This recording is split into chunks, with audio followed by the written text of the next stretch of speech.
بسم الله الرحمن الرحيم. الحمد لله رب العالمين، والصلاة والسلام على رسوله الأمين وعلى آله وصحبه أجمعين. أما بعد، في خضم الأحداث التي تعصف بوطننا العزيز، أجد أنه من الواجب الوطني أن أوجه إليكم هذه الكلمات كرسالة من القلب إلى هذا الشعب الذي طالما تحدى الصعاب ولم يتراجع يوما عن مبادئه الثابتة.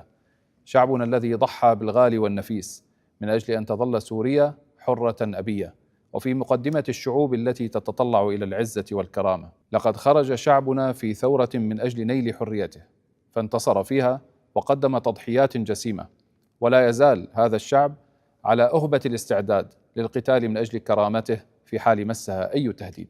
أيها الشعب السوري الأبي، إننا اليوم ونحن نواجه هذا التحدي الجديد نعيش في قلب معركة تهدف إلى حماية وحدة بلادنا وكرامة شعبنا وصمود أمتنا. إن الكيان الإسرائيلي الذي عودنا دائما على استهداف استقرارنا وخلق الفتن بيننا منذ إسقاط النظام البائد يسعى الآن مجددا إلى تحويل أرضنا الطاهرة إلى ساحة فوضى غير منتهية، يسعى من خلالها إلى تفكيك وحدة شعبنا وإضعاف قدراتنا على المضي قدما في مسيرة إعادة البناء والنهوض. إن هذا الكيان لا يكف عن استخدام كل الأساليب في زرع النزاعات والصراعات، غافلا عن حقيقة أن السوريين بتاريخهم الطويل رفضوا كل انفصال وتقسيم. إن امتلاك القوة العظيمة لا يعني بالضرورة تحقيق النصر، كما أن الانتصار في ساحة معينة لا يضمن النجاح في ساحة أخرى.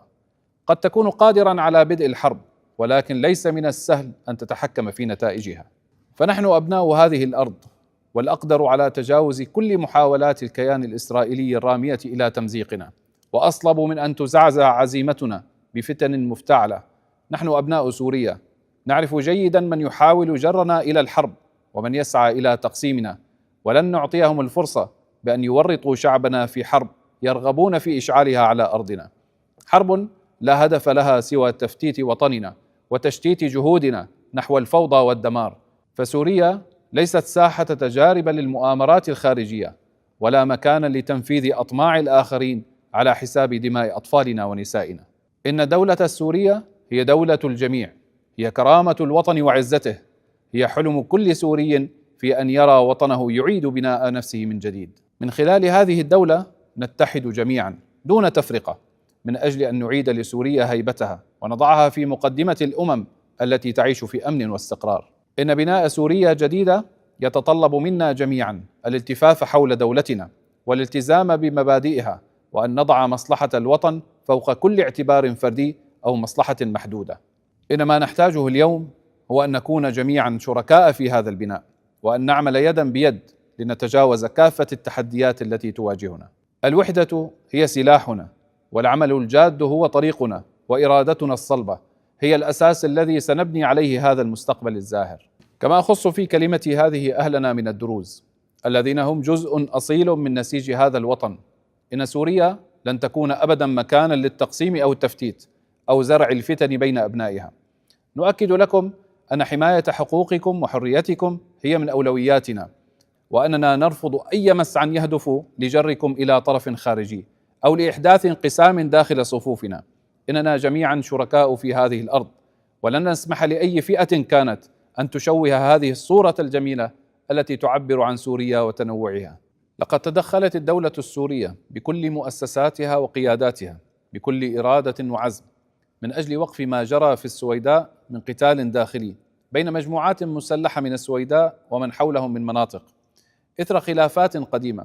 وبدلا من مساعدة الدولة في تهدئة الأوضاع، ظهرت مجموعات خارجة عن القانون اعتادت الفوضى والعبث وإثارة الفتن، وقادة هذه العصابات هم أنفسهم من رفضوا الحوار لشهور عديدة، واضعين مصالحهم الشخصية الضيقة فوق مصلحة الوطن، وارتكبوا في الأيام الأخيرة ما ارتكبوا من الجرائم بحق المدنيين.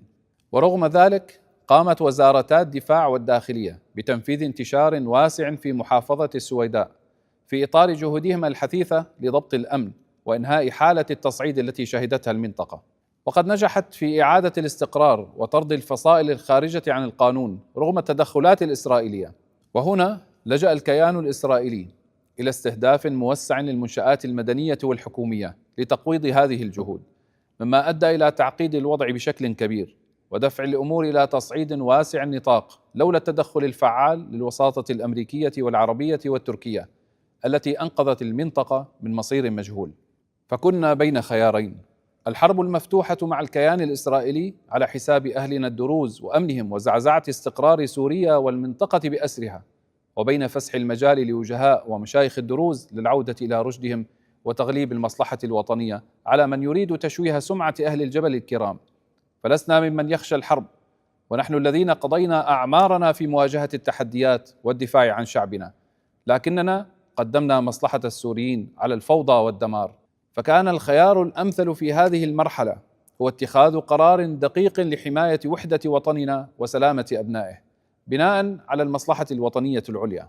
فقررنا تكليف بعض الفصائل المحلية ومشايخ العقل بمسؤولية حفظ الأمن في السويداء، مؤكدين أن هذا القرار نابع من إدراكنا العميق بخطورة الموقف على وحدتنا الوطنية وتجنب انزلاق البلاد إلى حرب واسعة جديدة قد تجرها بعيدا عن أهدافها الكبرى في التعافي من الحرب المدمرة وإبعادها عن المصاعب السياسية والاقتصادية التي خلفها النظام البائد.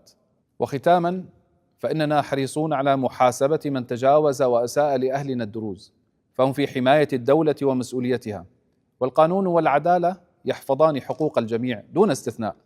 ونؤكد على أن الحفاظ على وحدة البلاد واستقرارها وسلامة أهلنا والعمل على تأمين مستقبل أبنائهم بعيدا عن أي مخاطر قد تقوض مسار النهوض والتعافي الذي نخوضه بعد تحرير بلادنا. والحمد لله رب العالمين، والسلام عليكم ورحمة الله وبركاته.